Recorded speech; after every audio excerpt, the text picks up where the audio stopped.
നമസ്കാരം പ്രിയ സുഹൃത്തുക്കളെ. ക്രിസ്ത്യാനോ റൊണാൾഡോയുടെ ടീമായ പോർച്ചുഗൽ ആദ്യ മത്സരം വിജയിച്ചില്ലല്ലോ DR കോങ്കോക്കെതിരെ. അപ്പോൾ നമ്മൾ ഈ യാഥാർത്ഥ്യങ്ങൾ വെച്ച് വേണം കാര്യങ്ങളെ വിലയിരുത്താൻ. സ്വാഭാവികമായിട്ട് നമുക്ക് നല്ല ഫാനിസവും കാര്യങ്ങളൊക്കെ ഉണ്ടാവും. അതിനപ്പുറത്തേക്ക് വസ്തുതകളും മറ്റുമൊക്കെ വെച്ചിട്ടാണല്ലോ നമുക്ക് കാര്യങ്ങളെ കാണാൻ പറ്റുകയുള്ളൂ. ഇപ്പോൾ ഫ്രഞ്ച് ഇതിഹാസം തിയറി ഹെൻറി വളരെ കൃത്യമായിട്ടൊരു വിലയിരുത്തൽ നടത്തുന്നുണ്ട്. പോർച്ചുഗലിൻ്റെ കോച്ച് റോബർട്ടോ മാർട്ടിനസ് ലജ്ജാകരമായ രൂപത്തിൽ ദുർബലനാണ്, എംബാരസിംഗ്ലി വീക്കാണ് എന്ന് പറയുന്നു.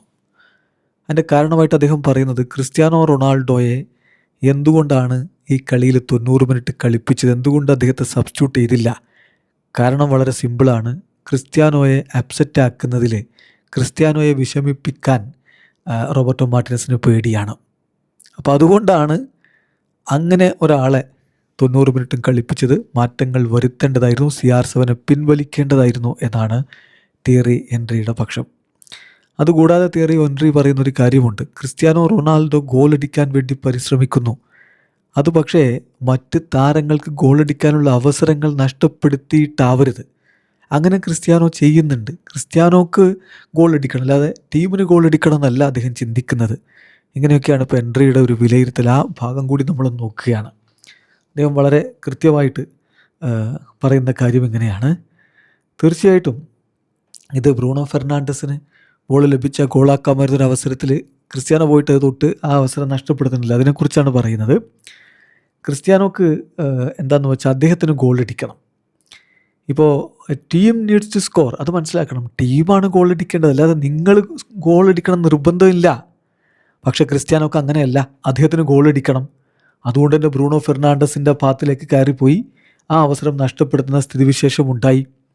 സ്വാഭാവികമായിട്ടും അത് ബ്രൂണോ ഫെർണാണ്ടസിന് അലോ ചെയ്യുകയായിരുന്നെങ്കിൽ അദ്ദേഹത്തിനൊരു ടാപ്പിന് പോലെ അനായാസം ഗോളാക്കാമായിരുന്ന അവസ്ഥയാണ് അവിടെ നഷ്ടപ്പെടുത്തിയത്. അതുപോലെ തന്നെ മറ്റൊരു ഇൻസിഡൻറ്റ്, അവിടെയും ക്രിസ്ത്യാനോ റൊണാൾഡോക്ക് സ്കോർ ചെയ്യണം എന്നുള്ളത് കൊണ്ട് he goes in the path of the back pass.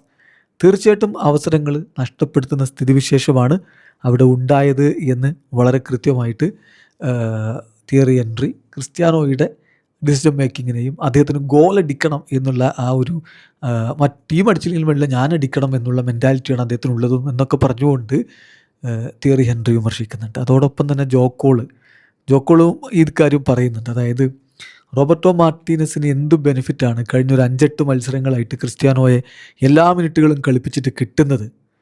കാര്യങ്ങൾ കൃത്യമായിട്ട് മനസ്സിലാക്കണം. ആവശ്യമുള്ള സമയത്ത് ക്രിസ്ത്യാനോയെ ഉപയോഗപ്പെടുത്തണം. മാനേജർക്ക് അദ്ദേഹത്തിൻ്റേതായിട്ടുള്ള സ്ട്രെങ്ത് ഉണ്ടാവണം എന്നാണ് ജോക്കോള് പറയുന്നത്. അപ്പോൾ അതോടൊപ്പം തന്നെ തിയറി ഹെൻറി ആഡ് ചെയ്യുന്നൊരു കാര്യമുണ്ട്. അത് വളരെ ഇൻട്രസ്റ്റിംഗ് ആയിട്ടുള്ളൊരു കാര്യമാണ്. അതായത് ക്രിസ്ത്യാനോ റൊണാൾഡോയെ പിൻവലിക്കാൻ ഭയക്കുന്ന റോബർട്ടോ മാർട്ടിനസ് യഥാർത്ഥത്തിൽ സംഭവിക്കുന്നത് വെച്ചാൽ Ronaldo is the manager of Portugal എന്ന അവസ്ഥയാണ് ഉണ്ടാകുന്നത്. കാര്യങ്ങൾ തീരുമാനിക്കുന്നത് റൊണാൾഡോയാണ്. എന്തായാലും well played DR Congo, deserved the point എന്നാണ് തിയറി ഹെൻറി പറയുന്നത്. തീർച്ചയായിട്ടും വലിയ വിമർശനങ്ങൾ റോബർട്ടോ മാർട്ടിനസിനെതിരെ ഇപ്പോൾ ഉയർന്നുകൊണ്ടിരിക്കുന്നുണ്ട്. വീഡിയോ അവസാനിക്കുന്നു. ഫുട്ബോൾ ലോകത്തെ കൂടുതൽ വിശേഷങ്ങളുമായി റാഫ് ടോക്സിൽ എത്താം.